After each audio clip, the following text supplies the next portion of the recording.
Bismillahirrahmanirrahim. Assalamu alaikum. Today we will talk about a congenital anomaly of the nose, its early diagnosis and proper management may be life-saving. Either you are working as neonatologist or as gynecological specialist.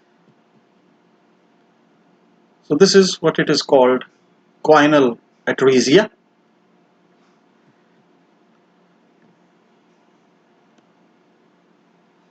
As the name indicates, choana is posterior nasal apertures through which the nasal cavity is communicating with the nasopharynx, and atresia means no lumen. This is a case history which presented in the hospital that there was a female baby. She was unable to maintain the saturation since birth. That was only 7 hours before, and a suction catheter, when it was tried to pass through the nasal cavity to nasopharynx, it couldn't. So airway was maintained by a feeding nipple with a big hole, and later on an oral airway was used, and CT scan confirmed the provisional diagnosis of choanal atresia. So this is a congenital anomaly. It is characterized by closure of one or both posterior nasal apertures. Now, mind you, the word choana itself means posterior opening. So there is no terminology as posterior choana, because if you use the term posterior choana, it means actually you are saying posterior nasal opening. So that is the repetition of the word. So either it is anterior nares and posterior nares, or anterior nares and choana. So this is the closure of one or both. Its incidence is 1 in 7,000 to 8,000 live births, and there is equal frequency in people of all races. Bilateral complete nasal obstruction in a newborn, it may cause death from asphyxia. The reason being that the newborns are obligatory nasal breather, and they learn to breathe through mouth later on, around about 4 to 6 weeks after birth. So at birth, baby doesn't know how to breathe through mouth. Baby is obligatory nasal breather.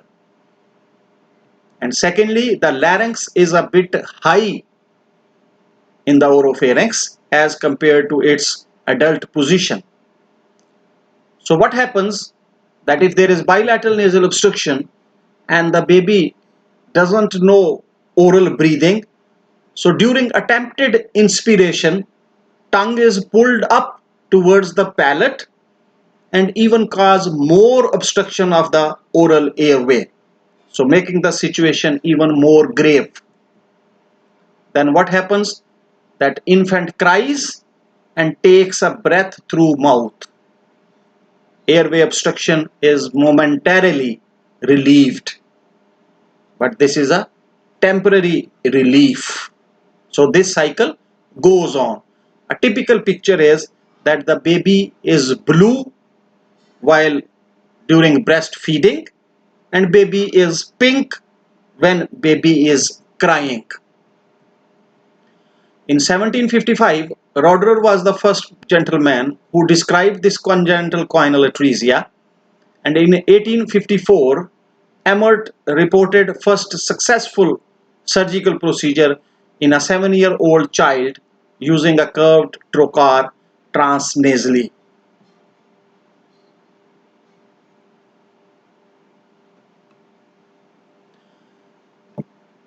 Unilateral is more common as compared to bilateral choanal atresia, and approximately 60% of unilateral choanal atresia, they are reported on the right side. In more than 90% of the cases, the obstruction is bony in the choana. In the rest of 10%, it may be membranous or a combination of membranous plus bony. And females are more prone to get it. So their incidence of this choanal atresia is more in females as compared to males. As with autoimmune diseases, that if there is one autoimmune disease, there is every chance of having another autoimmune disease in the body. Similarly, if someone is having one congenital anomaly, 50 to 60% chances are that there may be more than one congenital anomaly. So same principle applies here, especially in cases of bilateral choanal atresia. 50 to 60% of the patients will be having more than one congenital anomaly, and that's what we call as charge association. Now, what do we mean by this charge association? Keep in mind the word charge. C, from this charge association, the first alphabet C refers to coloboma blindness. They may be having cardiac problems, that is H for heart diseases. A is of course the disease we are talking about today, that is choanal atresia.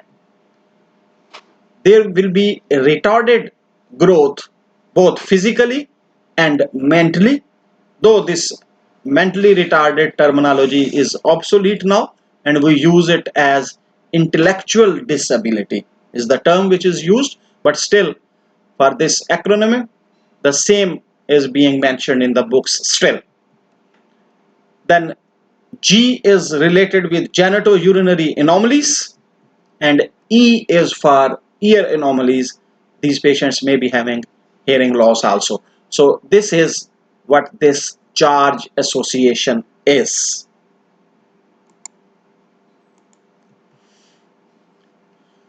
Then these bilateral choanal atresia, it is associated with some craniofacial syndromes in which there are skull-based defects, and there may be associated encephalocele through that skull base defect.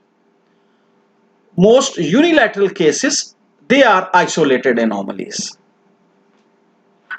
They are not associated with other congenital anomalies. From embryology, very quickly we will go through that fourth gestational week we know that nasal placodes and there is thickening above the stomatodium, and then in fifth gestational week nasal pits on the developing phase. These pits invaginates surrounding the mesenchyme to form the nasal sacs. In sixth gestational week, oronasal membrane, which is separating the primitive oral cavity from the nasal sac, breaks down. And in eighth gestational week, as the lateral palatal shelves they fuse to form the secondary palate, the definitive choana are located at the junction of nasal cavities and the nasopharynx. Then neural crest cells, they migrate from the anterior skull base region into the facial processes. These cells proliferate to form the bony and cartilaginous skull base and nasal vaults. And in 10th gestational week, the nasal vaults and the choana are completely formed, though ossification of the anterior skull base is not complete until after birth. So this is the normal development.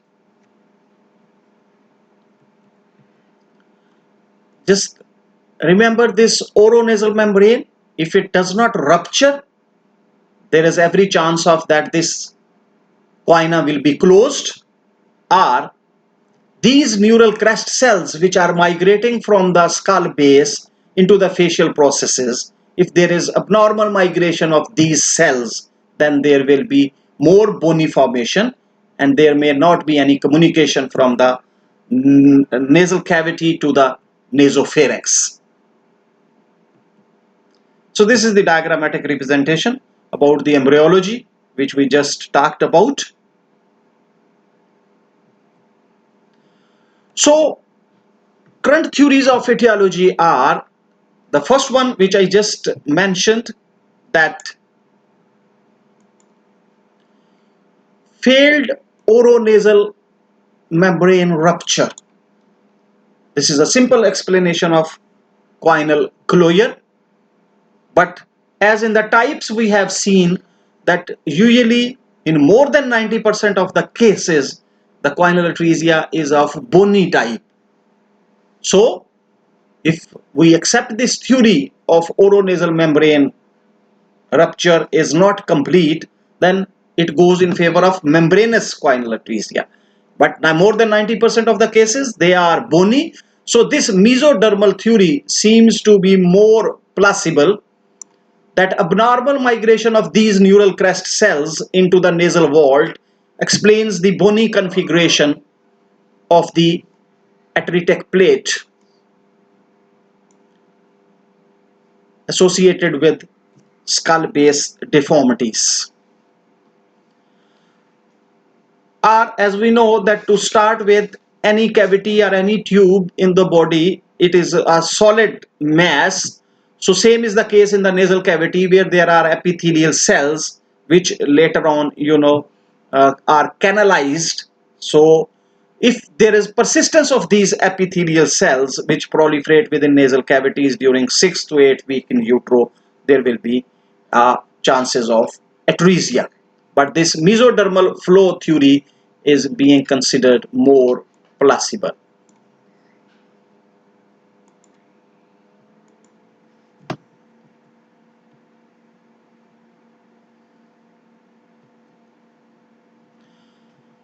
Now, unilateral nasal obstruction may not be noticeable at the time of death because the baby will be breathing through the other nasal cavity. So it may be asymptomatic, and later in age, early infancy, there may be unilateral nasal obstruction with some discharge, and on examination on that side which is blocked, there will be thick gelatinous nasal discharge and clinically no airway patency by mirror test or by blow test. And in older children, if posterior rhinoscopy is feasible, we can see the occlusion. Otherwise, fiber optic nasopharyngoscopy will be helpful to diagnose this unilateral nasal obstruction. In contrast, bilateral choanal atresia is an emergency at birth because newborns are obligatory nasal breather, so there will be difficulty in breathing with the signs of dyspnea. And what are the signs of dyspnea? That nasal alveoli, they dilate, which they normally don't move during normal respiration. Accessory muscles will be working for respiration, but still of no avail. So there will be recession of the intercostal spaces, recession of the suprasternal notch. Baby will be trying for, and then there will be cyanosis and pallor until the mouth is opened and infant cries. And this sequence of events continues. And during feeding, the baby will be more in discomfort, more cyanosed, so blue during breastfeeding, and when he will be crying, he will be a bit pink. Then we can check the patency of the airway by mirror test. That simply with the indirect laryngoscopy mirror, we can put it just in front of the anterior nares and see whether misting is there or not. Same is the case with cold spatula or cotton wool. We can use to see the movement of the air, which will not be there in case of bilateral choanal atresia, of course. Then, excuse me, neonatologists, they will suspect it when they cannot pass a 6 French catheter, that is a rubber catheter, through the nasal cavity into the nasopharynx, and typically a solid feeling of the choana at 3 to 3.5 centimeter from the alar rim. If obstruction is about 1 or 2 centimeter from the alar rim, it may be due to some traumatic DNS, but not due to the choanal atresia, because choana is a bit far from this distance. And if obstruction is due to, for example, thick mucus plug is there, or some mucosal swelling or hypertrophic turbinate is there, catheter will pass easily.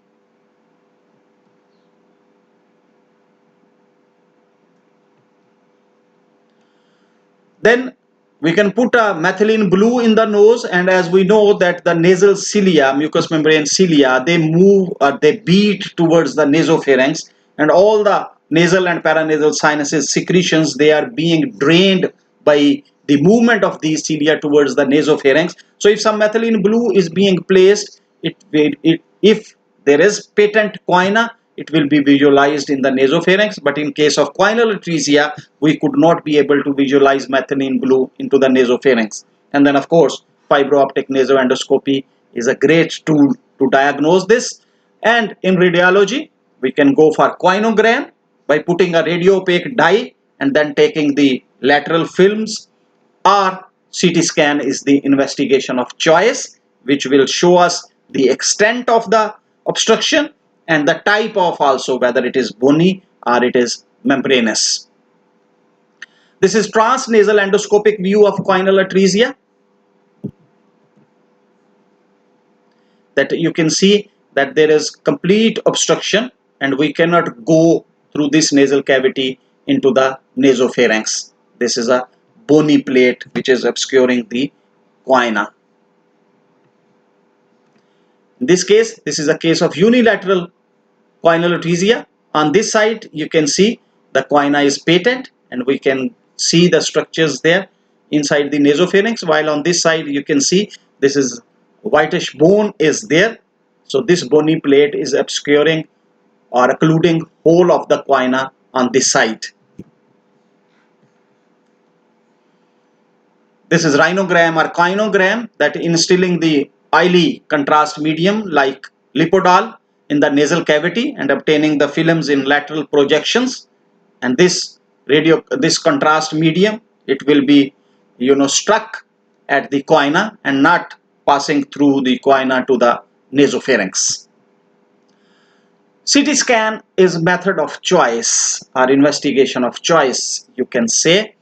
This is the axial view of the nose and paranasal sinuses, and here you can see on this side there is complete obstruction here, while on this side the choana is patent. So again, this is a case of unilateral choanal atresia. These are specific measures from lateral nasal wall to the vomer. Then bony and membranous atresia. Here you can see this is a bony, but here in this case, sorry, this is a membranous one and this is a bony choanal atresia.